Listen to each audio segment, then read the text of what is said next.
Shalom saudara yang terkasih di dalam suara pembawaan GEA Banyumanik.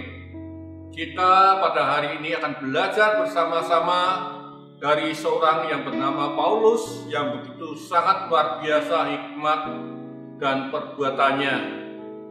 Saudaraku yang terkasih, kita sebelum membaca dari Roma 16 ayat 1 sampai ke 16, kita akan terlebih dahulu berdoa. Bapa Engkau yang Maha Kasih, Engkau penolong setiap kami, berikan hikmat ke atas kami, sehingga kami boleh menjadi pelaku firman-Mu, karena kami sadar segala sesuatunya kami akan berhasil kalau kami ditopang oleh banyak orang, oleh Tuhan sendiri. Karena itu Tuhan, kami serahkan suara pengembalaan pada pagi hari ini hanya dalam nama Tuhan Yesus Kristus. Haleluya, amin. Bapak Ibu yang terkasih, kalau kita baca di dalam Roma 16 ayat 1 sampai yang ke-16, kita akan banyak melihat nama-nama yang banyak Bapak Ibu tidak kenal. Nah, tentu ini membuat kita penasaran kenapa Paulus menulis di dalam suratnya banyak tokoh yang tidak kita tahu, yang tidak kita kenal. Nah, ini kita akan berbicara tentang keberhasilan seseorang. Berapa banyak di antara kita bangga dengan kita memperoleh keberhasilan, baik dalam pendidikan, di dalam usaha, di dalam rumah tangga kita, dan masih banyak lainnya. Tapi sadarkah setiap kita bahwa keberhasilan yang saudara dan saya peroleh itu bukan keberhasilan yang kita peroleh atas diri sendiri. Nah, di sini kita akan belajar sikap seorang yang bernama Paulus.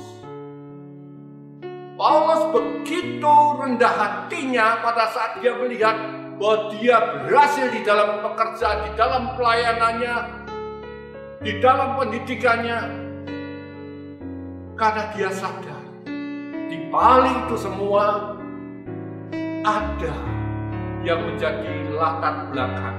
Ada orang yang bermain di balik layar, di balik keberhasilan. Karena itu saya ambil dalam Roma 16 ayat ke-12. Salam kepada Trifena dan Trifosa yang bekerja membanting tulang dalam pelayanan Tuhan. Salam bagi Persis yang kukasihi, yang telah bekerja membanting tulang dalam pelayanan. Kalau kita mendengar seorang yang bernama Persis, ini sangat asing. Dan cara kita menemukan kata Persis. Siapa si Persis ini? Tidak menjadi masalah siapa dia. Tetapi yang menjadi masalah ternyata Paulus menyadari bahwa keberhasilan dirinya bukan karena kekuatan, kepandaian, dan kehebatan dia. Tetapi ada orang di balik itu. Hanya di dalam Roma 16 ayat 1 sampai ke 16 tadi tokoh-tokoh itu disebutkan. Sambil contoh Persis. Dia bekerja keras untuk pelayanan Rasul Paulus supaya berhasil. Saudara, seberapa banyak di antara kita semua pada saat kita menyadari bahwa diri kita ini dalam keberhasilan, adakah kita memiliki kerendahan hati mau menengok seperti yang dilakukan Rasul Paulus kepada orang-orang yang membantu dia menjadi seorang yang berhasil? Kadang-kala kita perlu hanya berkunjung ke tempat orang tersebut mengucapkan kata terima kasih. Seorang suami tidak akan mungkin berhasil tanpa pertolongan dari seorang istri, tanpa motivasi, tanpa dorongan. Seorang hamba Tuhan tidak akan pernah berhasil kalau orang yang di bawahnya tidak mendukung, tidak menopang.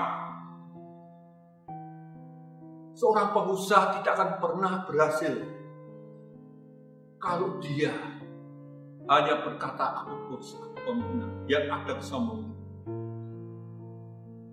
Kalau yang pertama kita diajarkan bagaimana kita dengan rendah hati mengakui keberhasilan kita karena ada orang lain yang membantu kita. Yang kedua, kita mengucapkan terima kasih.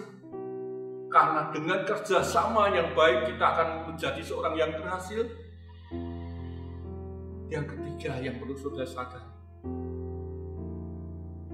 keberhasilan kita karena yang pertama Tuhan izinkan terjadi dalam kehidupan. Biarlah renungan yang singkat mengingatkan kita, pada saat kita mencapai titik keberhasilan, kita harus ingat apa yang ada di bawah kita, yang membantu, yang membuat kita berhasil. Pada saat kita berhasil, kita diingatkan sebagai kata ucapan syukur kepada orang yang telah menolong, menopang sehingga kita menjadi berhasil. Yang ketiga, yang terutama dari segalanya, Tuhan izinkan keberhasilan terjadi dalam kehidupan kita. Ialah renungan yang singkat ini membuat kita tidak bermegah diri. Kita tidak berkata, ini karena aku. Tetapi semua karena seizin Tuhan dan orang-orang yang ada di balik layar.